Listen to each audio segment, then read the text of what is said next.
kebayang ya.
Usia 71. Sakit dia itu ada stroke sebenarnya, sama sakit dia ada sakit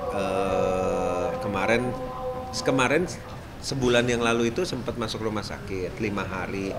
Tapi itu semuanya bagus. Pas dicek cuma trigliseridnya yang tinggi sama kolesterolnya tinggi gitu. Tapi semuanya yang lain-lain, jantung di EKG semuanya bagus semua, nggak ada yang membahayakan gitu.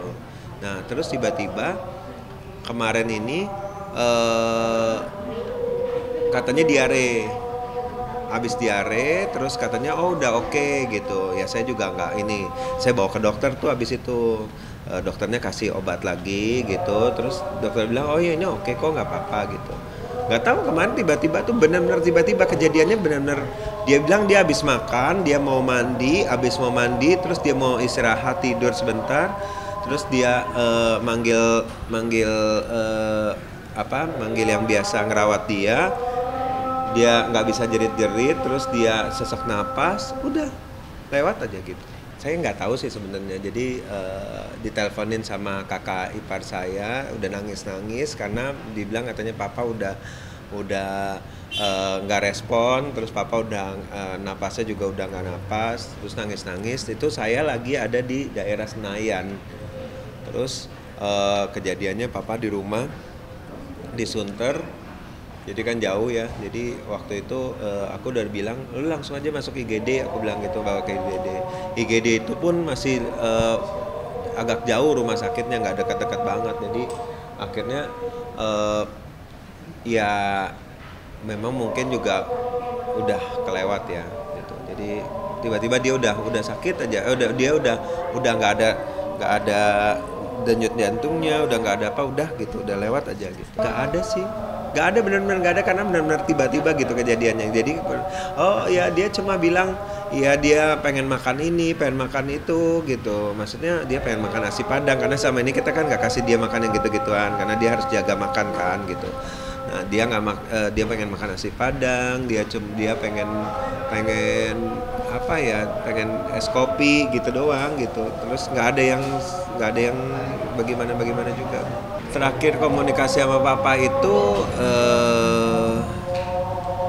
ya waktu dia dirawat di rumah sakit. Jadi di rumah sakitnya itu dekat banget sama rumah saya. Jadi hampir setiap hari saya yang ngerawat dia di rumah sakit itu sampai seminggu ada di rumah sakit. Nggak sampai bulan kemarin sih, baru 3 minggu yang lalu lah, nggak sampai sebulan, belum ada sebulan gitu. Dan dia pulang itu gara-gara dia udah sehat, memang dia udah nggak ada apa-apa, dokter udah bilang sehat, udah pulang. Yang paling aku ingat dari seorang papa itu, papa selalu ngajarin aku itu selalu ingat sama Tuhan. Pokoknya kalau apapun yang kita lakukan itu harus selalu Tuhan di nomor satuin gitu.